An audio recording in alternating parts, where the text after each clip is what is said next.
Okay, everybody, it's great to be with you. I'm Dennis Prager. Have one of my favorite people on earth online, Heather McDonald. Heather McDonald is a fellow at the Manhattan Institute. The Manhattan Institute is composed of some of the finest minds in America, all of whom are somewhat masochistic since they live in Manhattan.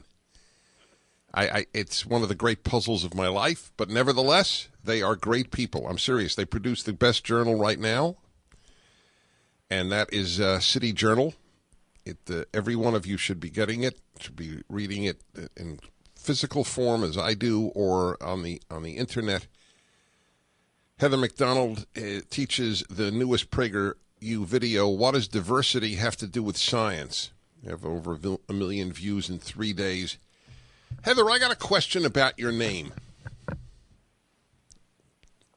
Yeah? All right, ready? Yep, go for it. Let me just say, it takes 100 of us at the Manhattan Institute to balance one of you, Dennis. So, it's good you're not out there because the intellectual heft would just take the whole East Coast off. No, you know what would happen? If I moved, then the island of Manhattan would tip over. Exactly. Yes, no, we know that from a congressman. Too much brain power, too much wisdom and willingness to. Well, anyway, yes. Fight back against the received nonsense. Next time you visit your family out here on the West Coast, we'll get together. Are you on the West Coast now, or you're in New York? I am. I'm in Irvine, and I'm swimming in 40-degree weather outside. It's quite a challenge. It makes me actually miss my freezing indoor New York pool. That's true. It is cold here. Anyway, folks, seriously, Heather McDonald is not only brilliant. Heather McDonald is clear and has the rarest of all good traits, courage. You don't even have to react because I don't want to embarrass you, but it is all true. People know that when I say it, I mean it.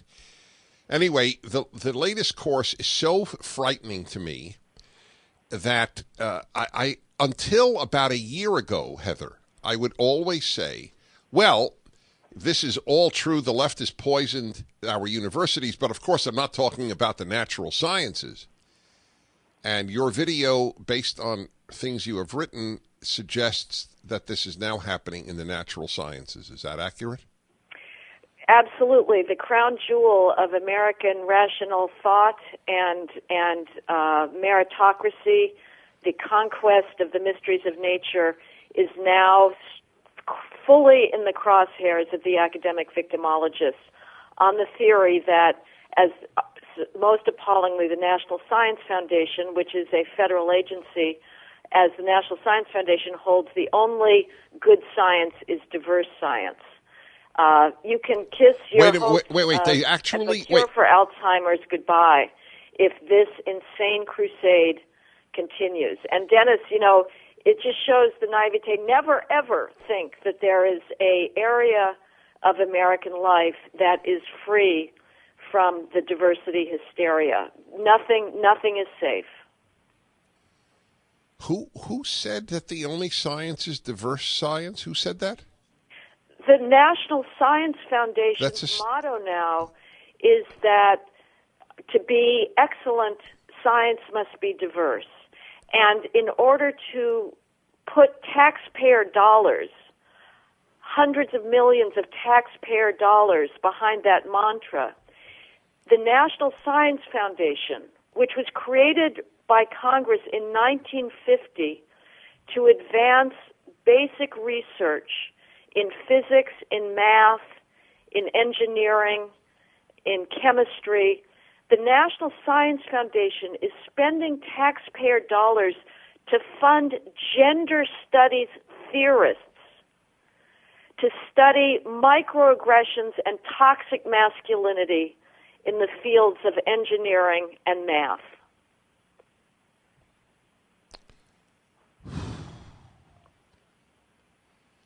It's really like one of the only ways of understanding life is to understand that whatever the left touches, it poisons, it ruins. But there was hope that the area, there would be one area untouched, and that is the natural sciences. Did you hear the latest with the American Psychological Association? They made some new gender pronouncement? Nope. This one was they are The American Psychological Association has announced that masculinity, as understood till now, is toxic. Yeah. Because what women really want is more feminized men. This is the yearning I hear from single women all the time. The men are just too masculine. Yeah, and to the extent that they want men to treat them courteously, the way to do that is to support traditional institutions that developed healthy masculinity, like the Boy Scouts, like the Army, which actually taught people self-discipline, striving for a goal. But now any once male institution that celebrated and cultivated traditional male virtues of chivalry and honor and courage has now either disappeared, like the Boy Scouts, which is just now the Scouts, or is being colonized by females, such as through the absolutely insane idea of putting females in infantry combat units. Okay, we'll be back in a moment with Heather McDonald. I'll be back with Heather McDonald in a moment. I just want to remind you one more time about AMAC. Got this letter, Association of Mature American Citizens, got a letter from a woman in Simi Valley, California. Message: a wonderful benefit of being an AMAC member is their insightful magazine. The recent articles on American peril made in China and what everyone should know about America's opioid crisis were outstanding. Every magazine has outstanding articles. The membership is worth just getting the magazine. The membership is awesome. People of kindred spirit. And anyway, they do massively good work for the minimal, I think $16 a year, which you get back many times over in benefits, travel, insurance, and the like. You are also supporting a great organization that fights for values that I have and many of you share. So go to amac.us.com, amac.us.com. Needless to say, they're a major supporter of this program. For that alone, I believe you should join AMAC. Heather McDonald is a fighter and a first-class intellect, and her video is the PragerU video this week. What does diversity have to do with science? Do you realize how the left is now infecting science, that it's more important to have more women and more minorities of ethnic and racial groups than it is to pursue truth? That's science. What was the last example you were giving right before the break, Heather? The National Science Foundation is conducting surveys of what they call, and what academia calls, intersectionality and microaggressions in various scientific fields. They are paying gender studies professors to do this, people who specialize in toxic masculinity. One woman has written a paper on the hypermasculinity of Trump supporters. Again, this is the National Science Foundation. The National Science Foundation grantees have won 200 Nobel Prizes for such things as discovering the genetics of viruses or unlocking the mysteries of dark matter. And nobody thought that the gonads or melanin of those scientists mattered. The only thing that mattered was, did they have the deep understanding of physics, math, and the creative minds to be able to push back the boundaries of our ignorance. Now that takes second tier.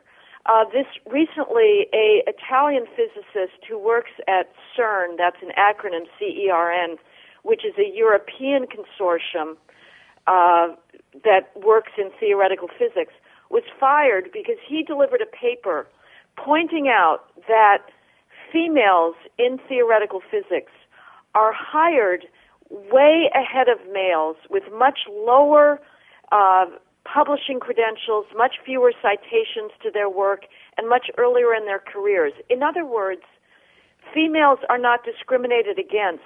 They are discriminated in favor of.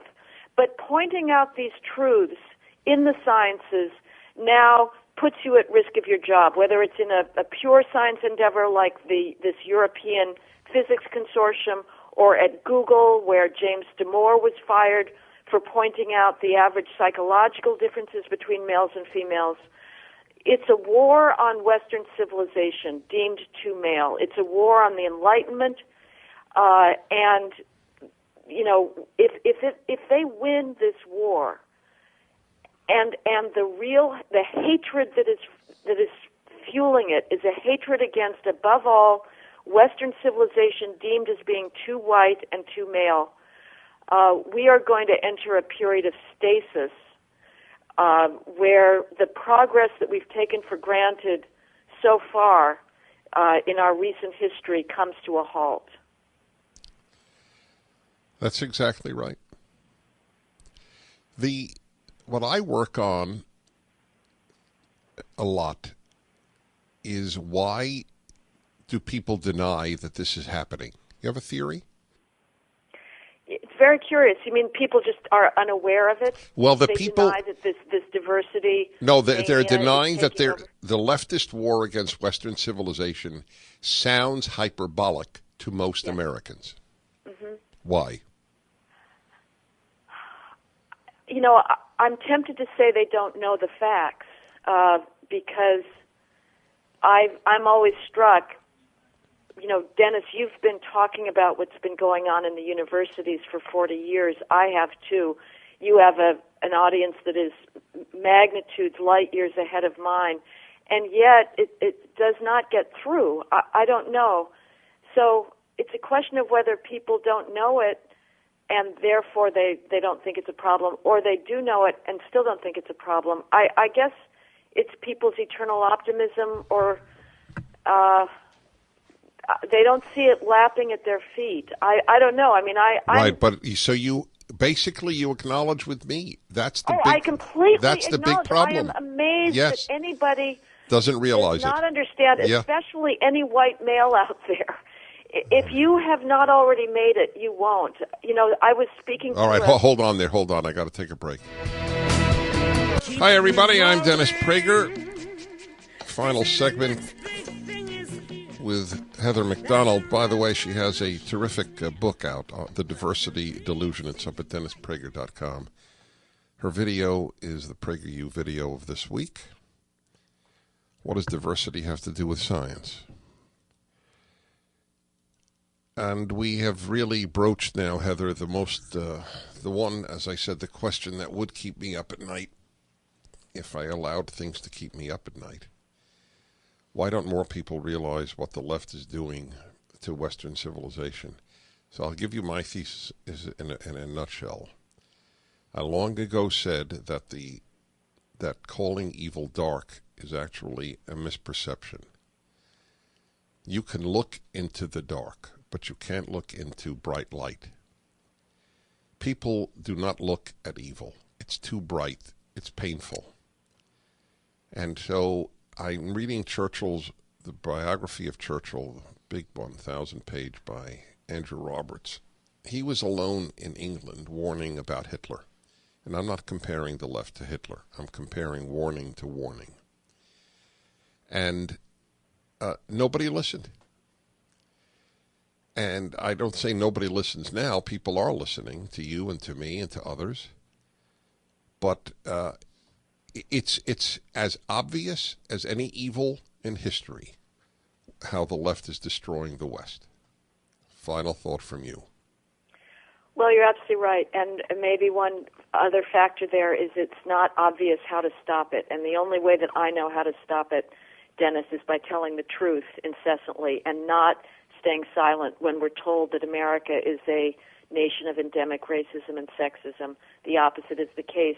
We are at present the most opportunity-filled polity in human history. But the fact that if you do look at evil and you don't quite know what to do about it is another incentive to turn your eyes away. But, we cannot let the left take over our mainstream institutions more than they already have. Well said. Are you really swimming in 40-degree weather?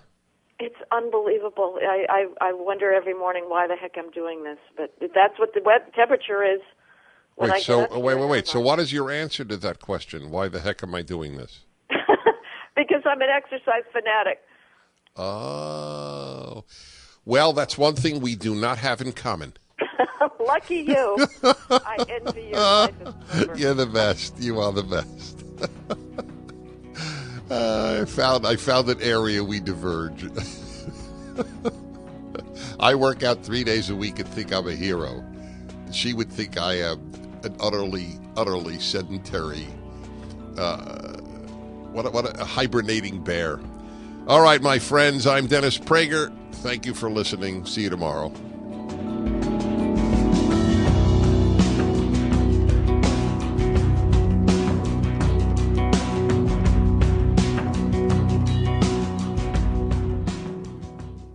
The promoters of identity politics, the idea that we are primarily defined by our race and gender, have taken over the humanities and social sciences. That's bad, but not as bad as this. They are moving in on STEM, science, technology, engineering, and math. All across the country, a UCLA scientist reports, the big question is, how can we promote more women and minorities by changing, i.e. lowering, the requirements we had previously set for graduate-level study? The National Science Foundation, NSF, a federal agency that funds university research, exemplifies this approach. Progress in science, the NSF argues, requires a diverse STEM workforce. Why this is the case, they don't bother to say. Somehow, NSF-backed scientists managed to rack up more than 200 Nobel Prizes before the agency realized that scientific progress depends on diversity. No matter, in July 2017, it awarded $1 million to the University of New Hampshire and 2 other institutions to develop a bias awareness intervention tool. Another $2 million went to the Department of Aerospace Engineering at Texas A&M to remediate microaggressions and implicit biases. The science diversity charade, as I discuss in my book, The Diversity Delusion, wastes extraordinary amounts of time and money that could be going into basic research and its real-world application. If that were its only consequence, the cost would be high enough. But identity politics is altering the standards for scientific competence and the way future scientists are trained. Diversity is now an explicit job qualification in the STEM fields.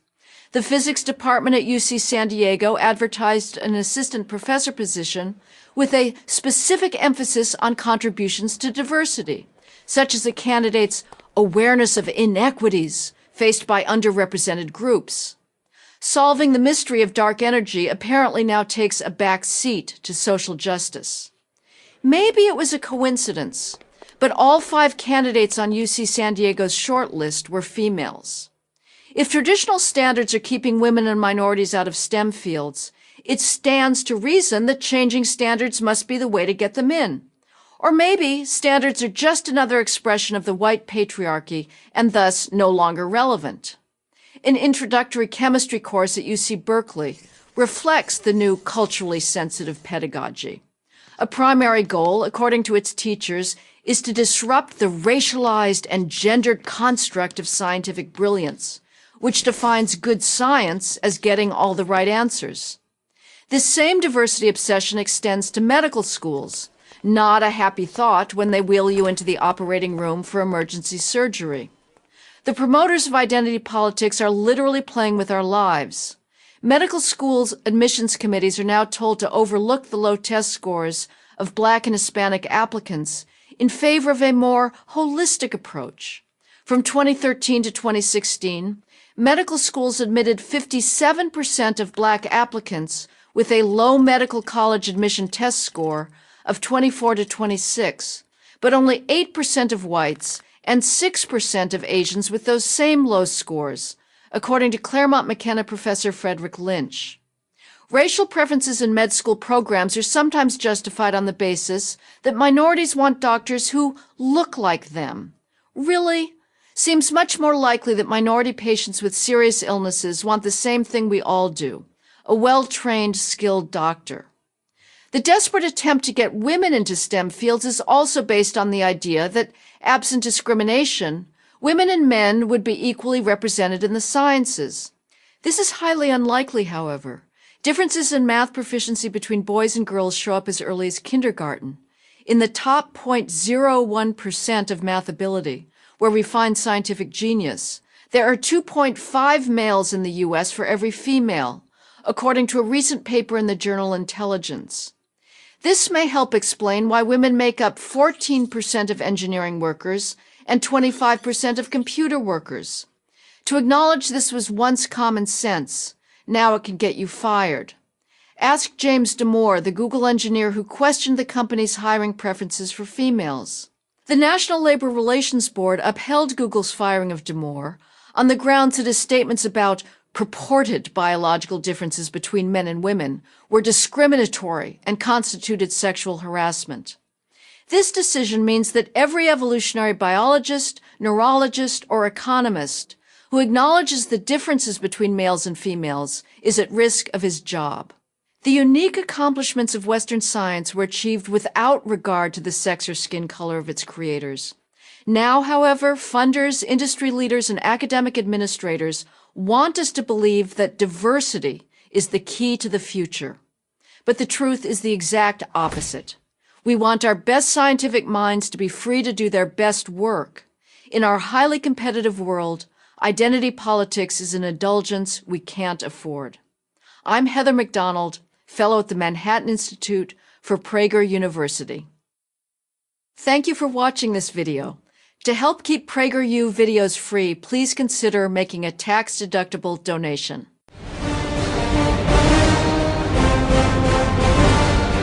Hello, my friends. Dennis Prager here. I assume nearly all of you, if not all of you, know about the case in Wisconsin. 21-year-old monster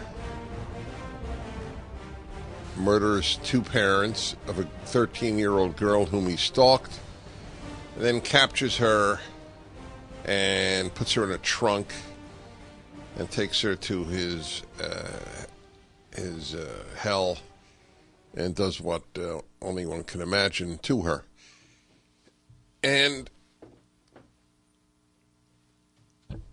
this is one of those times where I fully acknowledge that I don't understand opponents of capital punishment. This is the ongoing example of an unbridgeable gap of perception. There are many people who believe this man deserves to live, and there are many people who believe this man deserves to die. And frankly, I don't understand the first group. I don't. Every argument that I've ever heard doesn't apply in such cases. Oh, might be a mistake, doesn't apply. People have no right to take the life of another. People have made that up. I mean, that's just, you might as well say people don't have a right to eat an animal. I mean, you can say that. And I understand it, but you have declared that to be a moral absolute. It doesn't come from anywhere, and it might even be admirable, but you have made it up, and people have made up this notion. It is not permissible for people or for the state to take a life. The state takes a life, of course, all the time in wartime, and except unless you're a pacifist, which I don't even bother debating because it's just an evil doctrine. Unless you're a pacifist, in a bad regime. But then you're not it's not being a pacifist, it's that you don't want to fight for evil. But to fight for good is a moral good. Pacifists regard every person who died at Normandy to liberate Europe as having engaged in an immoral act. I mean, that's how sick pacifists' thinking is. So I won't even go there. But in this instance, I am reminded of the doctor whose family was slaughtered. Remember in Connecticut, two monsters came into the house and raped the daughters and young daughters, like 11 and 13 or something. And I don't know if they raped the mother. They may have as well. I don't recall the details. And then murdered them, burned down the house. The girls were still alive when they did that. They hit the man so hard with the bat he was knocked unconscious, but he was not killed, so he got out while they were raping his daughters and killing them. And he's a doctor, mild-mannered man, and he's with me. He doesn't understand the people who think that these monsters should be given breakfast, lunch, and dinner every day and kept alive. I share the biblical view that such people's existence pollutes the earth. You think we're a better society, those of you who oppose capital punishment, you think we are better and finer for keeping such people alive. And I think we are worse. So there you have it. Since my motto is I prefer clarity to agreement, I wanted to make clear the issue that this purported human being is kept alive is, to me, a farce. It's just a farce. It's a cosmic injustice. I mean, obviously, there's no perfect justice here, because even if he's killed, it doesn't bring these people back to life. Whenever that statement is made, I say, oh, thank you, I really didn't know that. So often, opponents of capital punishment say, well, it doesn't bring the victims back to life, like we who are pro-capital punishment think it will. I told you, I long ago suggested that people have, like you have on your license that you would be an organ donor, which I have, by the way, in case I am killed on the road or wherever. I do want my organs donated to save a human life. So anyway, I have that, I don't know, is it box checked off or some color? I don't know what it was. And we should have one for capital punishment. If I am murdered and the circumstances warrant it, like he's found guilty, and it is premeditated murder, then I would want the person who murdered me to be killed. That's all. I mean, it would be very interesting if people wore a little insignia, sort of maybe a ring or something, very, very small. That would state, this is what I would like to happen in the case of the murder, in case of my murder. 1-8-PRAGER 776-877-243-7776. People say, well, it's worse to be in prison. If it's worse to be in prison, why does virtually every murderer try to do anything possible to go to prison as opposed to get killed?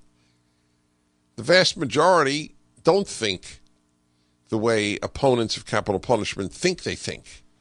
Oh, I'd rather die than go to prison. That's not true. And what about the mental illness thing? The guy's mentally ill. So in that case, if there are people who believe that murdering innocent people is okay, and kidnapping and doing God knows what, but I think we know what too, with a 13-year-old girl who saw her parent, well, one parent she saw murdered in front of her, a trauma that is inconceivable to the rest of us. That person, if you think that person can't help himself, then that person is not a person. That we have a killer robot. You can't have it both ways. Oh, human life is precious, but this is a human who thinks that murdering people and kidnapping and presumably raping a teenage girl, a young, just made teenage, 13-year-old girl, is fine. So that means that this person is a human biologically, but is not a human morally. You can't have it both ways. Oh, they don't know what they're doing, but they're a precious human life. If they don't know what they're doing, they're not a precious human life. They're killer robots. They're sadist robots. Yes. Oh, yeah, that's right. Thank you for reminding me. Why don't you take 5 minutes, mark this to look at later, 5 minutes to watch my Prager University video. In this case, I'm the one who gives the video. Is the death penalty ever moral? It's got over 3 million views. I wish it had 500 million views. It's a pretty powerful piece. It's also an essay of mine in my book, Think a Second Time. 44 essays that I've written on 44 subjects. This is one issue that I have never wavered on. The people that I find have really invented something are the ones who say, well, only God can take a life. So it's clear that they have a different God than I do, because the God that I believe in, the one in the Bible, actually instructs people to take the life of a murderer. It's actually specifically stated that the murderer's blood shall be shed by human beings. Do not wait for me to do it. So the least valid argument is a religious one, at least if you're in the Judeo-Christian religions. It's terrible to share the world with such people. We shall return in a moment. I'm Dennis Prager.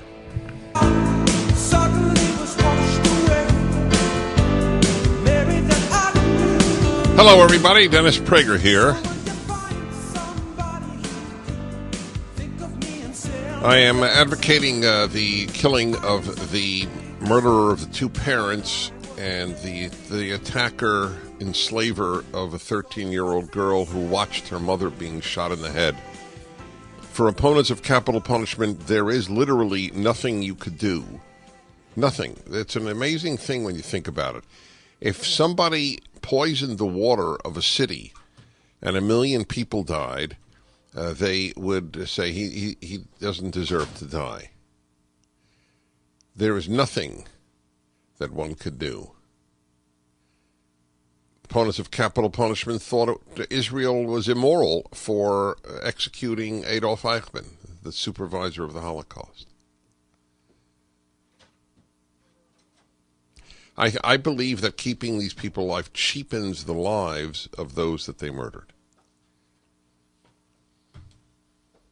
All right, let's see. Mike in El Segundo, California. Hi, Dennis Prager. Hi, Dennis. Thank you for your great show. The ACLU, which a lot of people think of as the American Criminal Lobby Union, whatever, they have been suing in different states to try to overturn and rule as unconstitutional life in prison without parole for convicted murderers.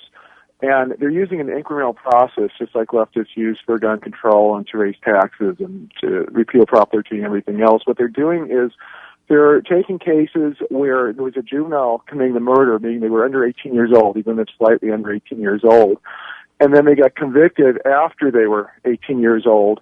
And they're saying that it's cruel and unusual punishment to convict a minor and sentence them to someone who was a minor at the time they committed the murder and sentence them to life in prison without parole. And once they may have been successful in some of those cases already, and we do a Google search. I searched before and found it looked like they were being successful. And then their next step in their incrementalism will be to say for adults aged up to maybe 25, it's cruel and unusual punishment life without parole. Well, let me tell you, I did not know that they were doing this, but it makes perfect sense. Look, thank you for the call. Let's be honest. All right? Somebody commits a murder, forget a minor. Somebody commits a murder at 30, all right, which is quite into adulthood. Commits multiple murders at 30. You then visit the prison and you see a 65-year-old man. He's He's 65, 70. And you think that this guy's going to murder again? I mean, give me a break. He's turned into a totally cooperative prisoner and feels what he did was wrong, or at least says that. So why keep him in prison longer? There's no question life imprisonment is going to be abolished. It's not. It's as clear as day. Look, it's been abolished essentially in Europe. Remember that guy Breivik, who murdered 70-something young people? Mass murdered a staggering number of young people? He will be in prison for a maximum of 21 years. I once calculated it was like 4 months per murder. So they don't believe in life imprisonment without the possibility of parole or life imprisonment, period. That's the progressive mindset. All right, listen, you murdered a bunch of kids, but you're a nice guy now. I get it. I get that part of their it's a feelings thing. Now, I fully admit that on issues like this, my thinking is profoundly influenced by the Bible. And the opponent's thinking is profoundly influenced by their heart. Okay? I mean, what else? What else convinces people that people like this should be allowed to live? Their hearts. There's absolutely no rational argument. None. The reason suggests that if you murder, you lose your life. That is what reason suggests. You take away my bicycle, I take away your bicycle. You take away my life, people on my behalf take away your life. That's a rational response. The heartfelt response is, nah, we can't do that, we're too good, we're too progressive, and so on.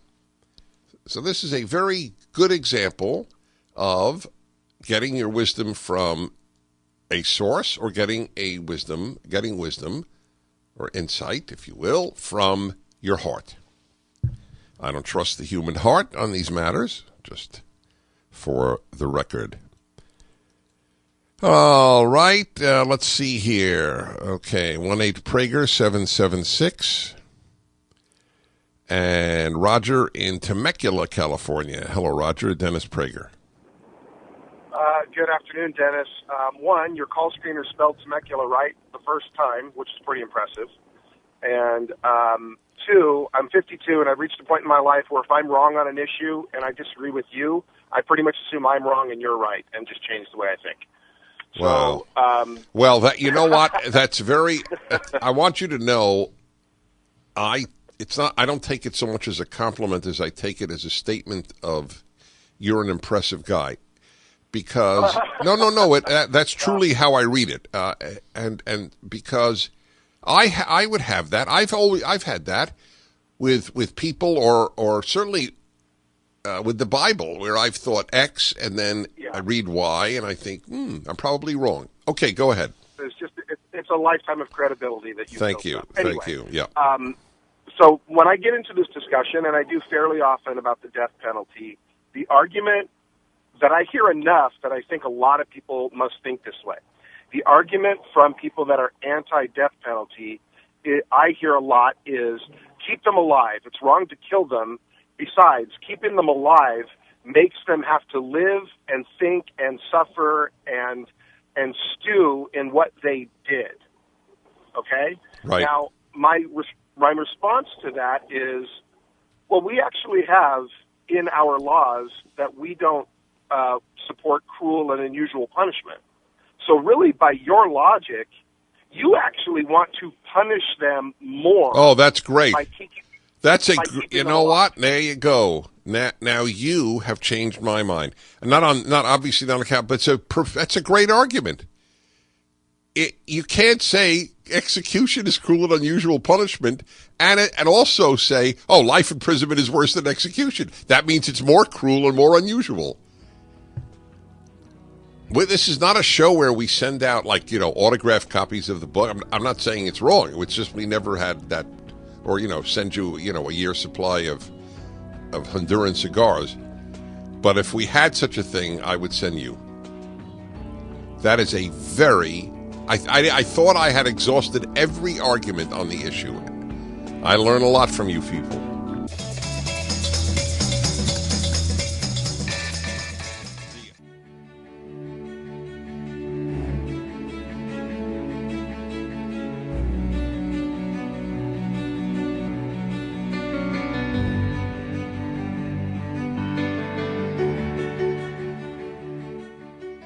There are almost no issues where I don't understand both sides. Taxation, the size of government, abortion, socialism, capitalism. As strongly as I feel about any issue, I understand the opposition. But there is an exception, the death penalty for murder. Here, the gulf is unbridgeable between those of us who believe that some murderers, and I emphasize some murderers, should be put to death, and those who believe that no murderer should ever be put to death. Take this example. On the afternoon of July 23, 2007, in the town of Cheshire, Connecticut, two men broke into the home of Dr. William Pettit, his wife Jennifer, and his two daughters. The men beat Dr. Pettit nearly to death with a baseball bat. One of the men raped the doctor's wife, and the other man sexually assaulted their 11-year-old daughter, Michaela. The two men then strangled Mrs. Pettit to death, tied down the two daughters on beds, doused them with gasoline, and while the girls were still alive, set the house on fire. Dr. Pettit survived, but his wife and daughters did not. Those opposed to capital punishment believe that these two men have a right to keep their lives. So, is there anything a person can do to deserve the death penalty? To those opposed to capital punishment, the answer is no. In fact, many opponents of capital punishment believe that killing murderers is the same as murder.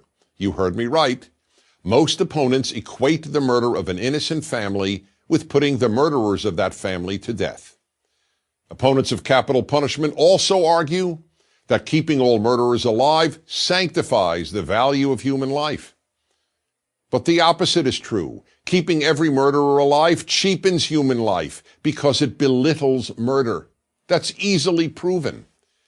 Imagine that the punishment for murder were the same as the punishment for driving over the speed limit. Wouldn't that belittle murder and thereby cheapen human life? Of course it would.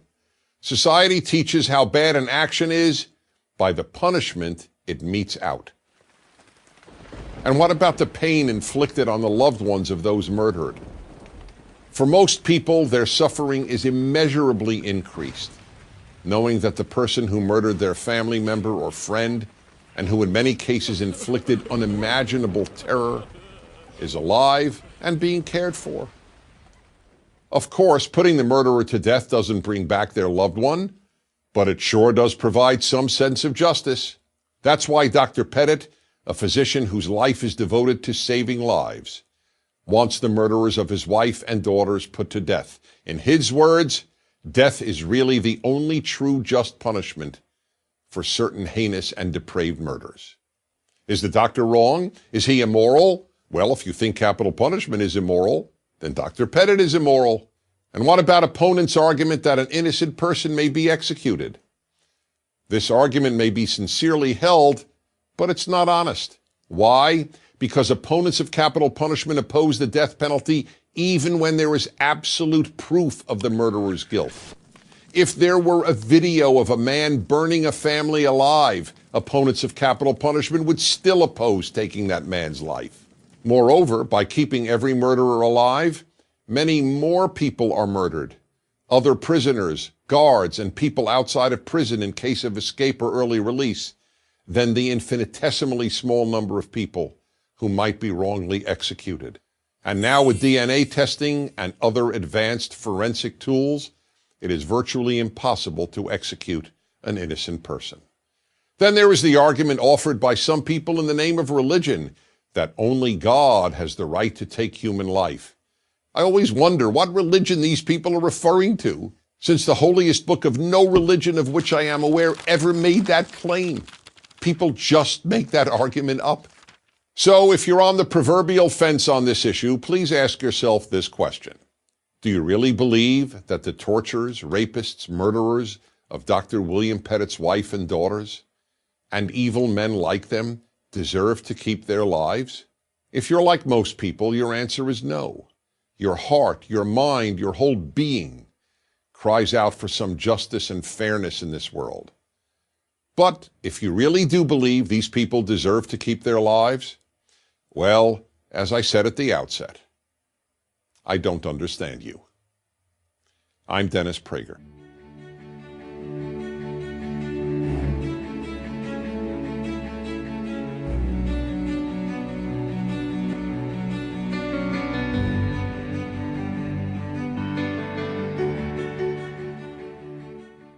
It's a great opportunity to talk to a very bold and incisive thinker, Jason Reilly, and he presents this week's Prager University video, and the video is titled, "Where Are You, Martin Luther King?" It's got 1 million views as of this morning.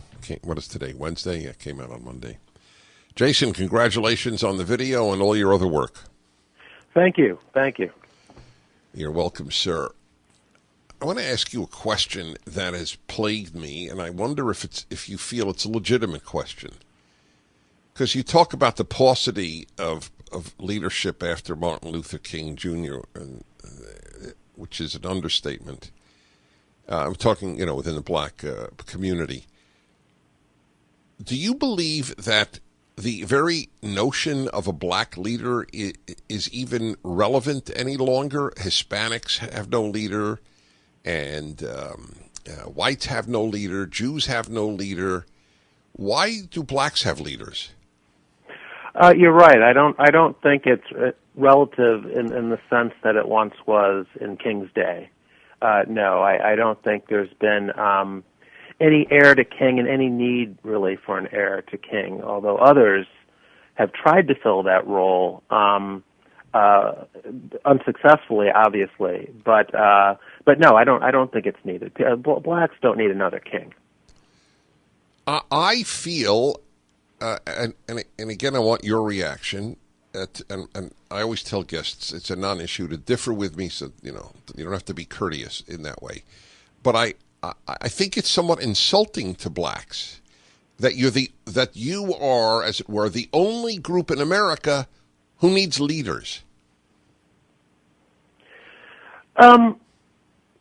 I don't know that I'd take it as an insult. I think there's a tradition there. I mean, there was a long tradition leading up to King. You had people like Frederick Douglass who filled that role. Booker T. Washington filled that role. So there was a succession of individuals, and there's also been a tradition of such leaders coming out of the church.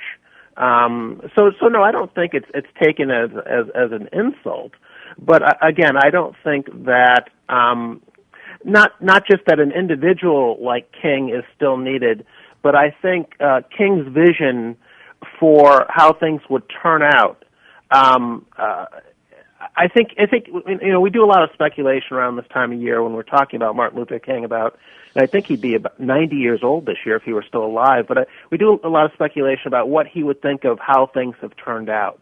And my answer to that is typically that I think he would feel that his push for the integration of political institutions was tremendously successful. And this, of course, was his crowning achievement, the Voting Rights Act of 1965. It's led not only to blacks being able to take advantage of the franchise, but also to a tremendous number of black elected officials in this country, which is what he envisioned. What hasn't worked out, as he thought it would, is that black political power would lead to more economic advancement among blacks. I think he would be shocked that we still have these racial gaps in education and incomes and home ownership in the criminal justice system and so forth. I think he would be surprised that integrating more political institutions, all the black mayors, governors, congressmen, twice elected black president, hadn't done more to close those racial gaps. And I think that's That's sort of a failure of the civil rights strategy, of the civil rights vision since King. I think blacks need to look inward, not to politicians and government to close these gaps. Yet they continue to look to Washington or the governor's mansion or City Hall to close these persistent gaps. Yeah, okay, we're going to come back in a moment. Jason Reilly's video, Where Are You, Martin Luther King, is up at DennisPrager.com. He writes frequently at the Wall Street Journal, City Journal. I mean, important figure today. Where I'm free to scream of sadness that Okay, everybody, I have Jason Reilly on. We have a few more minutes, and I'm delighted always to speak to him. The video is important. He has a piece up today in the Wall Street Journal, which I read, and that we go to that for a moment if we can, Jason. Your arguments against free college tuition. So why don't you summarize that for my listeners? Well, it's about the incentives that are put in place when you make college free, and the argument is that college is not for everyone, and we sort of stigmatize vocational training and technical skills that people can get coming out of high school, taking on an apprenticeship, or getting some kind of vocational degree, and I think that's been to the detriment of a lot of people who are wasting time pursuing 4-year liberal arts degrees and racking up debt. A large number of them don't ever graduate, so they just end up with no degree and a bunch of student loans to pay off. The college dropout rate is much higher than the high school dropout rate. So I don't think we're doing these kids any favors. So what we really need is for colleges to be more discriminating about who they admit, making sure that they are admitting people who are college ready. Yeah, but then they're depriving But when we make college free, they have less of an incentive to do that. They have an incentive to do just the opposite, in fact. Okay, so so many things. I'm so lucky to be able to have the author of the piece that I want to ask about. But if it's free, they don't have the burden of debt that you just cited. Just the tuition is free, but tuition is only about 20% of the cost of going to college. And every time we've increased student aid for college, the cost of college has gone up.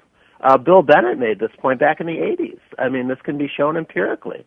This is part of the third-party payer problem that we have with health care. When someone else is paying the bill, you have a less incentive to be more efficient about how you spend the money. And so colleges will increase room and board, they'll increase student fees, they'll increase food, they'll all kinds of ways they will increase the cost of college if they know students don't have to worry about paying tuition. You cite the statistic, the dropout rate, I think, in your article is 40%? 40%, yeah. And it's not just the dropout rate. Even among people who complete college, there are way more people with college degrees than we have jobs that require a college education. So we're being swarmed with college graduates in society who are then underemployed. The people who advocate for free college education use the European model. What's wrong with that model? What is your answer to them?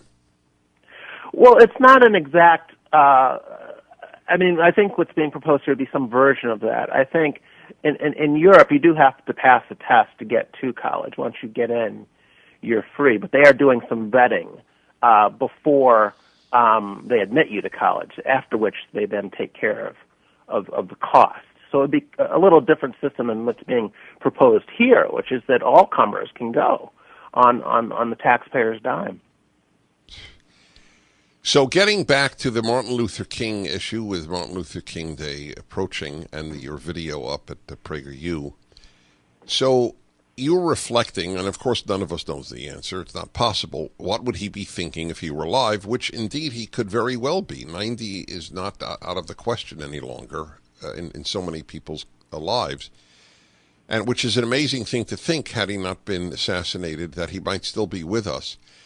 So he would be very proud of the success of blacks in the political arena, but mystified, I'm using that word, but that's what I think you were implying, by still a stymied economic progress. So the question is, would he subscribe? This is, to me, the big question. Would he subscribe to the notion of systemic racism in America as the number one factor holding blacks back? Obviously, it's impossible to Correct. answer that I question, understand but we that. can speculate. You know, I don't know for certain that he would, Dennis, and I say that because you have to remember the world in which King was raised and became Martin Luther King. You talk about systemic racism. This was a man, you know, a generation or so removed from slavery, raised in a Jim Crow South. I mean, he was surrounded by a system that treated blacks unfairly, and yet in the 1940s, you know, racial gaps in income and home ownership and educational attainment were all closing. Even in terms of the criminal justice system, the black homicide rate in the 1940s fell by nearly 20%. It fell by more than 20% in the 1950s. So you saw all of these racial gaps closing slowly but surely in the 40s and 50s, notwithstanding the racism of that day. So if you could somehow transport Dr. King into the second decade of the 21st century, and you hear people shouting at him, "Oh, these gaps haven't closed because of racism," he'd go, "What? You can vote now. You have equal rights under the law. You have recourse if you feel you've been treated unfairly, and you're still telling me that racism is the biggest problem." I don't know that he would buy that. In fact, I'd be a little shocked if he bought it, or at least bought it to the extent that a lot of black leaders today try and push that argument. Next time we speak, I will ask you the biggest question, because it's so obvious. Obviously, the question after what you said. So, what happened in black life after the 1960s, if all of these rates were doing so well? The breakup of the black family, I think, is the number one thing that happened. Fatherless homes, single-parent households exploded. All right, so we'll figure out why. The focus on developing the human capital, yes, the skills, the attitudes, the habits, the behaviors that facilitate upward social mobility. All right, Jason, forgive me. We've got to take a break. I thank you so much for your work, for your video. We'll speak again.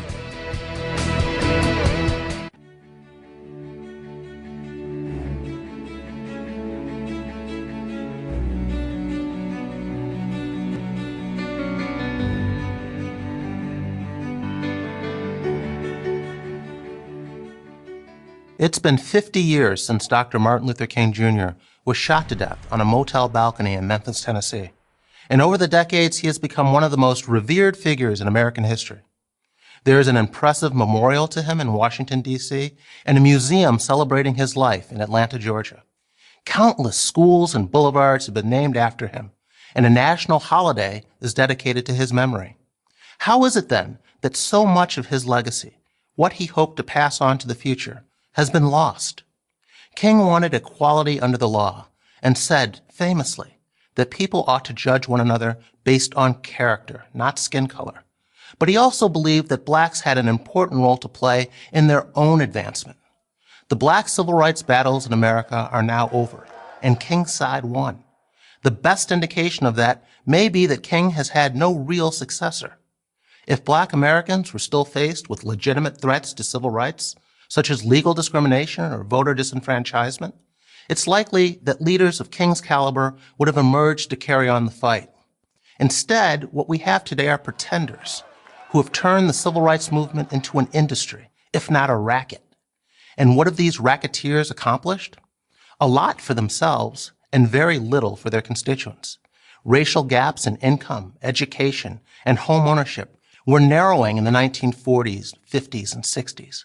But after King was replaced as the spokesman for Black America by the likes of Jesse Jackson, Al Sharpton, and others, these gaps began to widen in the 1970s, 80s, and 90s. This suggests that the racial disparities that continue today aren't driven by whatever racism that still exists, despite all the claims to the contrary from progressives and their allies in the media. It also suggests that black culture, attitudes toward marriage, education, work, and the rule of law plays a much larger role than the left wants to acknowledge. More marches won't address fatherless homes. More sit-ins won't lower black crime rates or narrow the school achievement gap. Electing more black politicians and appointing more black government officials can't compensate for these cultural deficiencies either. Black mayors, congressmen, senators, police chiefs, and school superintendents have become commonplace since the 1970s. Even the election of a black president, twice, failed to close the racial divide in many key measures. Black-white differences in poverty, home ownership, and incomes all grew wider under President Obama. Discussion of antisocial behavior in poor black communities, let alone the possibility that it plays a significant role in racial inequality, has become another casualty of the post-60s era. King and other black leaders at the time spoke openly about the need for more responsible behavior. After remarking on the disproportionately high inner-city crime rates, King told a black congregation in St. Louis that we've got to do something about our moral standards. We know that there are many things wrong in the white world, he said, but there are many things wrong in the black world too. We can't keep on blaming the white man. There are things we must do for ourselves. The pretenders to King's legacy mostly ignore this advice, preferring instead to keep the onus on whites. Where King tried to instill the importance of personal responsibility and self-determination, his counterparts today spend more time making excuses for counterproductive behavior and dismissing any criticism of it as racist. Activists who long ago abandoned King's colorblind standard, which was the basis for the landmark civil rights laws enacted in the 1960s, tell young black Americans today that they are victims first and foremost. White society is against you, they say, even if you have no clear examples of discrimination to point to. They are told that fire hoses and poll taxes have been replaced by unconscious racism, white privilege, and microaggressions. A generation of blacks who have more opportunity than any previous generation are being taught that America offers them little more than bigoted teachers, biased employers, and trigger-happy cops. It's not only a lie, but as King understood, it's also self-destructive. Black activists and white progressives stress racism because it serves their own interest, not because it actually improves the station of blacks. But this neglect of the role that blacks must themselves play in writing their own lives can only make matters worse. A half-century after King's death, plenty of people are paying him lip service. Far too few are following his example. I'm Jason Reilly of the Manhattan Institute for Prager University. Thank you for watching this video. To help keep PragerU videos free, please consider making a tax-deductible donation.